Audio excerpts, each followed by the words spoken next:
C'est à Brahim que revient le choix du campement provisoire. À proximité, il a trouvé de la scaf, herbe salée dont les chameaux sont friands.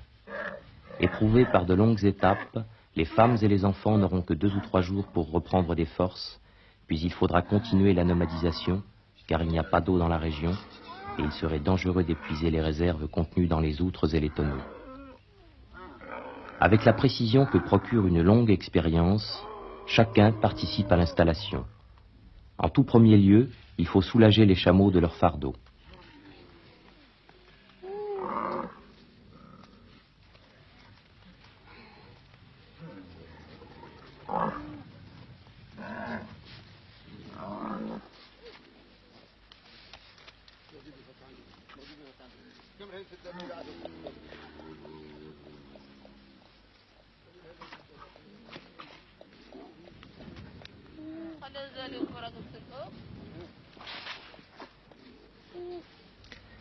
Les nomades ne s'encombrent jamais de bagages superflus.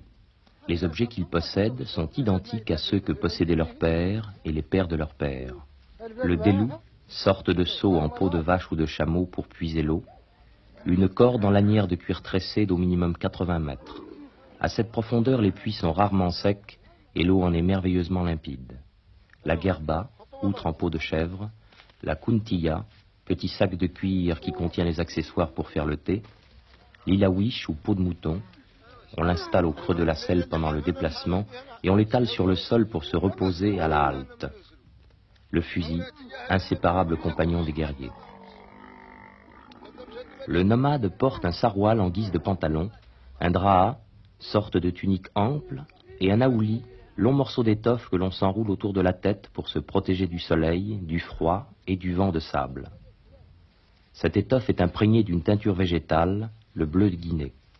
Il est essayant de s'en frotter le visage pour acquérir cette teinte très caractéristique à laquelle les morts doivent leur surnom d'homme bleu. Les femmes sont revêtues de la mélafa. Elles transportent dans un vaste fourre-tout une marmite, une bouilloire, 2 ou 3 calebasses, quelques nattes et coussins, et le varou, qui est une large fourrure faite de plusieurs peaux assemblées. Sans oublier le petit coffret dans lequel elles gardent précieusement les colliers et bracelets, ainsi que les phares. 5 fois par jour, Hamoud doit faire la prière. Comme tous les autres Mauritaniens, il est un fervent musulman. Avant chaque prière, il fait ses ablutions, le plus souvent avec du sable, car l'eau est rare. Toute sa vie est marquée par la religion, non pas subie, mais acceptée comme force vivifiante. À chaque moment de douleur ou de désespoir, à chaque moment de joie, il invoque Allah, Dieu Tout-Puissant, et Mohammed, son prophète. Chaque année, sans aucune réticence, il accepte la zekat, qui consiste à donner une partie de ses biens à plus pauvres que soi.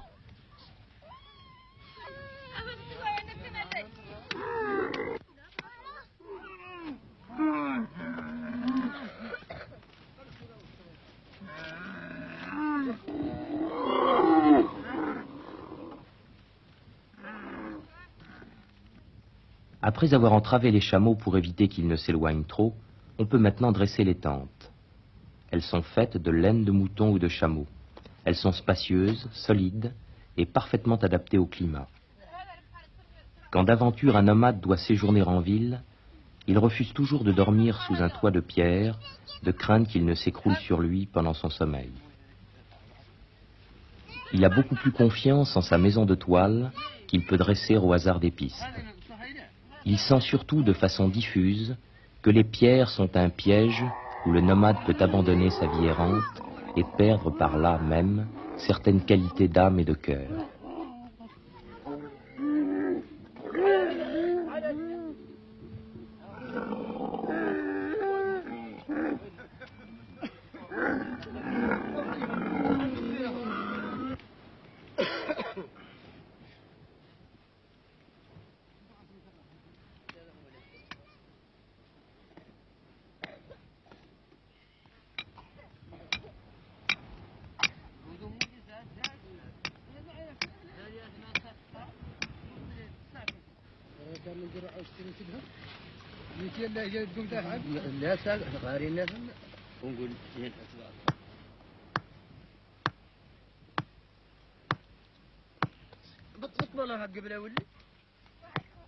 Pendant que leur jeune frère rassemble le troupeau, Nefissa et Rahala complètent le travail des parents.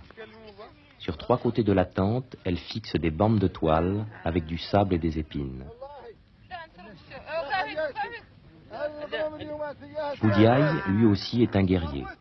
Mais comme il connaît très bien le Coran, par boutade affectueuse, on le surnomme le marabout. En effet, jusqu'en 1960, date de l'indépendance, la Mauritanie avait une structure féodale. La société était divisée en différentes castes. Les guerriers portaient le fusil et refusaient tout travail manuel. Les marabouts s'occupaient des problèmes religieux. Les tributaires devaient payer une redevance aux tribus guerrières. En bas de la hiérarchie sociale, on trouvait les forgerons qui travaillaient le bois, les métaux et le cuir, les haratines qui s'occupaient de quelques plantations, les griots qui parcouraient le pays en chantant les faits d'armes de leurs protecteurs, faisant ou défaisant les réputations, selon les cadeaux qu'on leur offrait. Enfin, les esclaves. Il serait inexact de prétendre que cette classification a totalement disparu. Les tentes sont enfin dressées. Pour calmer la soif et la fatigue de ses compagnons, Brahim peut maintenant préparer le thé. Il a également donné l'ordre de tuer une chèvre. Pendant plusieurs jours, comme seule nourriture, le petit groupe n'a absorbé qu'un peu de lait de chamel et quelques dattes. Il est indispensable de reprendre les forces. Seul un homme circoncis peut égorger une chèvre face à la Mecque. Il se recueille, offrant ce sacrifice à Dieu, à qui il demande pardon pour ses fautes et celles de ses parents décédés.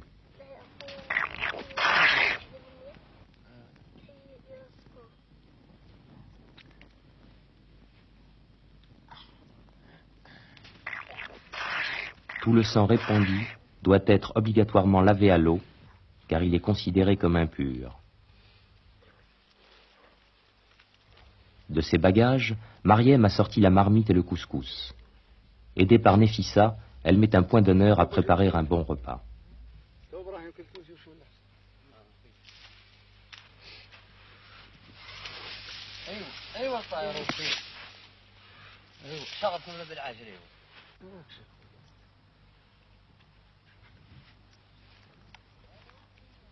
La chèvre est immédiatement dépecée. La peau sera utilisée pour faire une guerba. Si on veut lui faire perdre ses poils, on frottera l'intérieur avec de la cendre et des excréments d'oiseaux, puis on la tannera avec certaines écorces.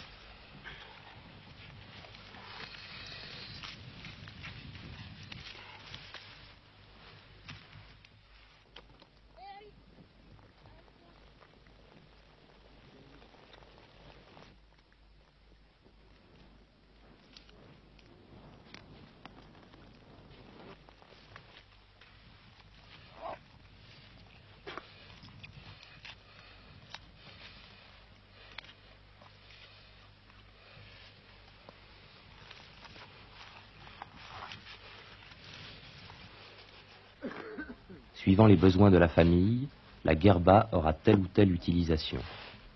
Elle peut servir par exemple pour la préparation du beurre ou du lait caillé. Pour le lait caillé, on verse dans l'outre un peu d'urine de chameau et on remplit de lait.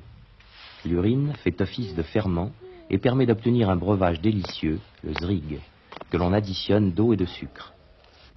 Pour le beurre, il faut préparer spécialement l'intérieur de la guerba avec des dattes écrasées.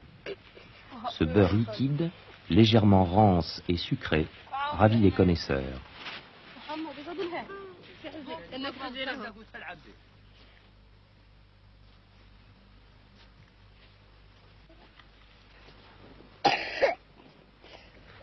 Les nomades préparent toujours le méchoui dans le sable. On creuse un trou, on y met la chèvre ou le mouton entre 2 couches de braise et de sable, et on recouvre le tout. La viande cuite de cette façon est agréablement juteuse, mais elle croque sous la dent. Pendant que femmes et enfants prennent un acompte sur le repas, Brahim et Boudiaï évoquent de vieux souvenirs.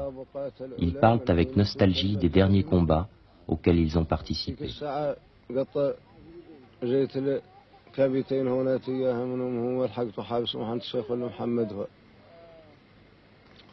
وقلت له احنا عرب وانتم عرب وامتثل في اللي قال العربي قال لي العربي ايش قال؟ قلت له العربي قال الدهر شابا على الزلات مشتملا إن المصيبة إذا زل يعتذر. Dehors, le vent s'est levé. Nefissa et Rahala ont transporté la marmite à l'intérieur de la tente. Elles surveillent attentivement les derniers moments de la cuisson.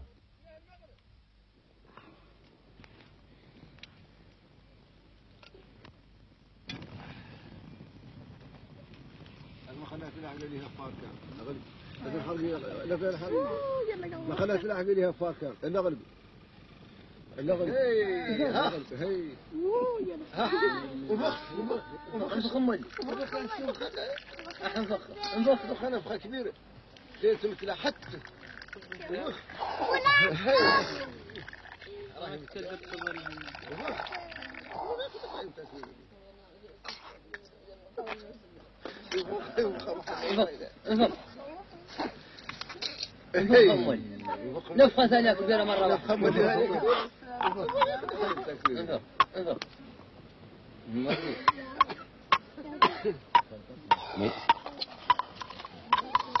محمد وسيري لها هذا. لا يوصف الرجال. ها ايوه ها. Mohamed est le plus jeune fils de Brahim. En vrai petit nomade, il sait utiliser tout ce qui lui tombe sous la main. Gonflé, un morceau d'intestin peut devenir le plus merveilleux jouet.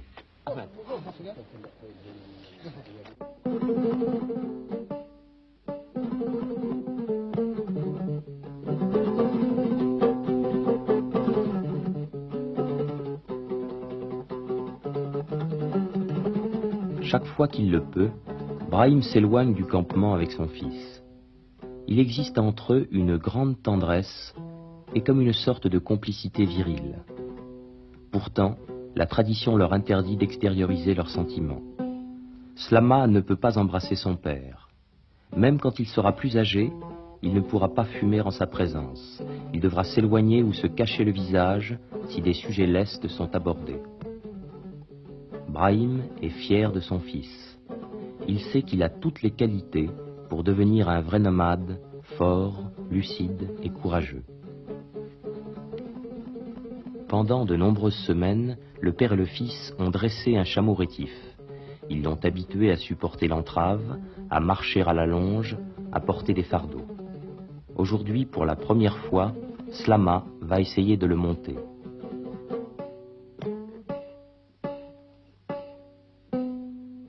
Il écoute attentivement les derniers conseils de Brahim. Le jeune garçon est un peu anxieux, il sait que le chameau risque de le désarçonner. Ce n'est pas tant la chute qu'il redoute, mais le jugement de son père.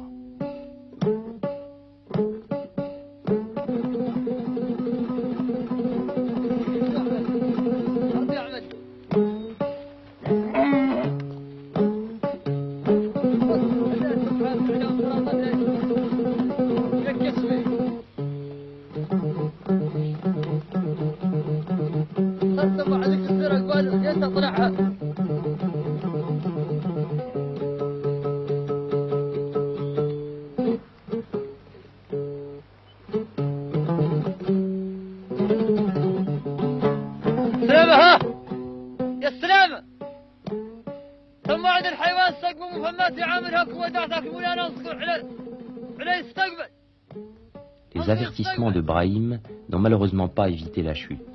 Honteux, Slama entraîne le chameau derrière la dune. Loin du regard ironique de son père, il va refaire plusieurs tentatives et ne reviendra que lorsqu'il aura maté sa monture.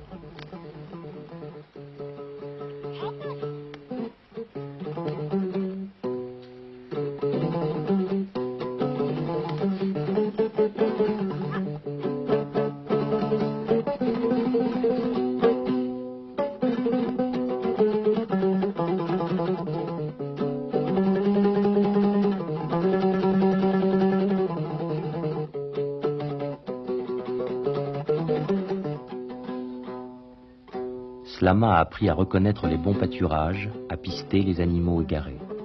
Il sait maintenant soigner les chameaux malades et ouvrir les abcès avec un couteau rougi au feu. En toute confiance, Brahim lui a donné la responsabilité du troupeau. Slama est fier de cette confiance. Son père lui a fait cadeau de 6 chameaux qu'il surveille avec un soin jaloux. Parfois, Brahim lui prête son fusil et il lui est arrivé, comme au vieux guerrier, de tuer 2 gazelles avec une seule balle. والحيوان خليه يصد عامل هو والسرحره هو هو وعلى عراضنا على تورسنا تضبطته وخلي الحيوان يصد عامل هو. Brahim parle durement à son fils, mais parfois, rapidement esquissé, un geste affectueux le trahit. على مركوب ايوه سمعت ايوه برا كاز زالع برا كاز زالع واركب حان نعطيك روس برك تركب ونجيب واحدين من الجمال يحكم يا ناصر اللي نركب ايوه ايوه اركب اركب اجمع لي بس كراك بعدي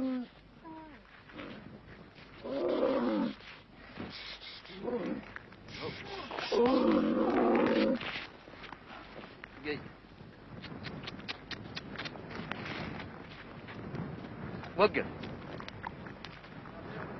ايوه ميران يقوم عامل هو كرا لي نعطيك روس الشمال عامل هو هاك وش اللي انت طلع راني نعطيك روس هذه هاك.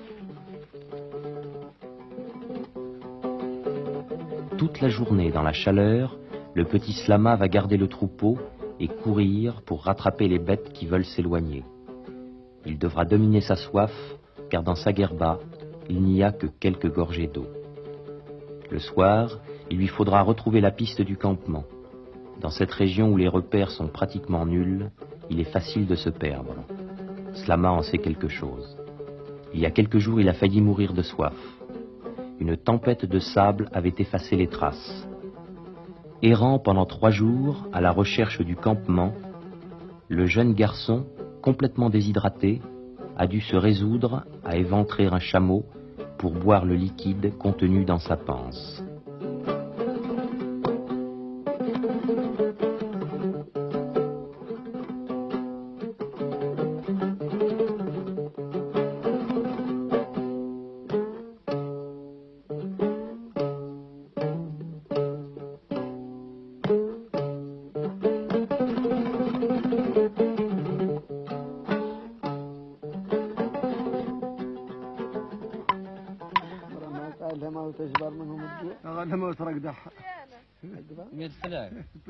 Dans le silence du désert, le bruit du sucre que l'on casse s'entend à des kilomètres à la ronde.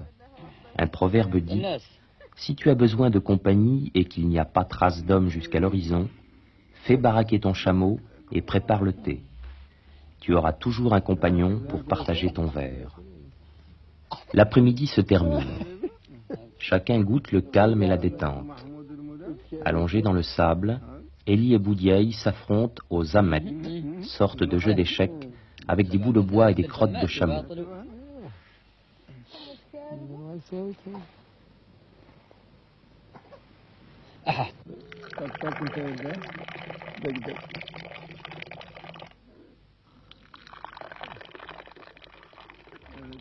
Le premier verre de thé est prêt. Pour ne pas faire mentir le proverbe, Hamoud surgit au détour de la dune.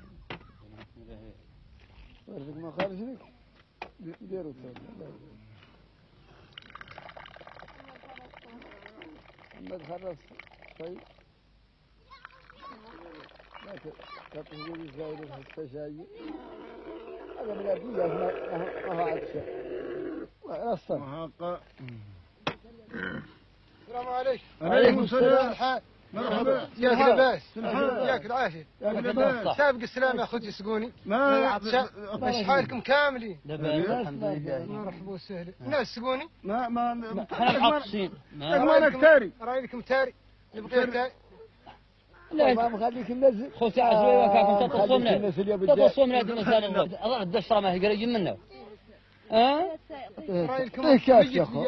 ها ايوه اعطوه روح. لا يقول عمله ممر. ما نختار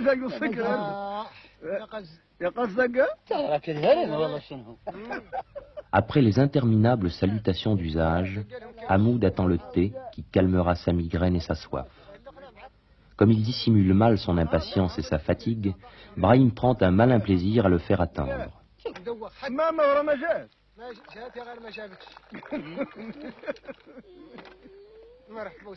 Hamoud peut enfin déguster son verre sous les colibés du petit groupe.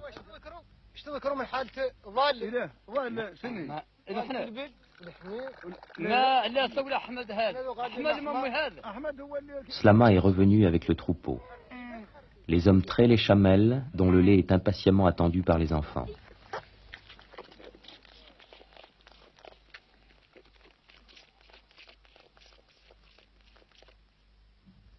La fraîcheur est venue avec la nuit. Après la prière du soir, tous se sont groupés sous la tente pour partager le repas.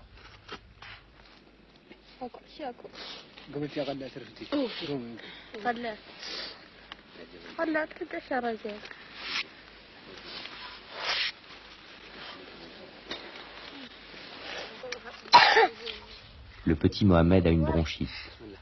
En ce moment, les nuits sont froides et il n'a pas de vêtements. En effet, habituellement, il vit nu, suivant la coutume.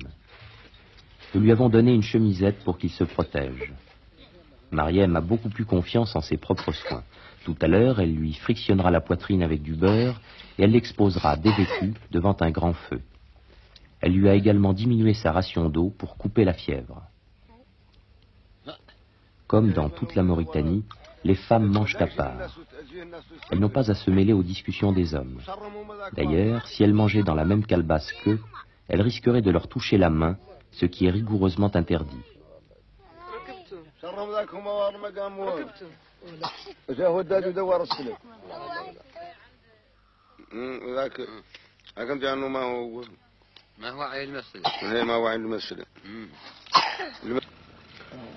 حركوا قال لا يمشوا محمد كيلاني ويريدوا طيار انا بعد صدقني شوف والله الله زين هذا طيار زين شو نعتود نعتود نعتود من ايش شو محمد يبقوا راس الدار بيصبت